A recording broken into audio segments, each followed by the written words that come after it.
Xodimning huquqlari bilgan odam kuchli. Ko'pchilik ishga kirgandan keyin faqat majburiyatlarni bajarishi kerak deb o'ylaydi. Aslida esa xodimning ham qat'iy belgilangan huquqlari bor va ularni bilish o'zingizni himoya qilishning eng yaxshi yo'li. Qonun nima deydi? O'zbekiston Respublikasi Mehnat kodeksining 21 moddasi xodimning huquqlarini himoya qiladi.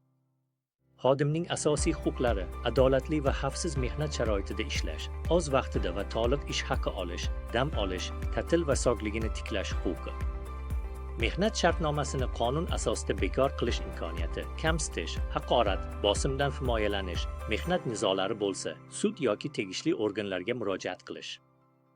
O'zbekiston Respublikasi Mehnat kodeksining 25 moddasida ish beruvchining majburiyatlari belgilangan.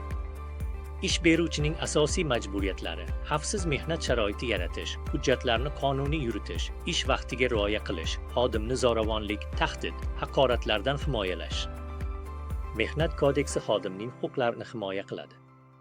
Agar ish joyida huquqingiz buzilsa, qonuniy yo'l bilan himoyalaning.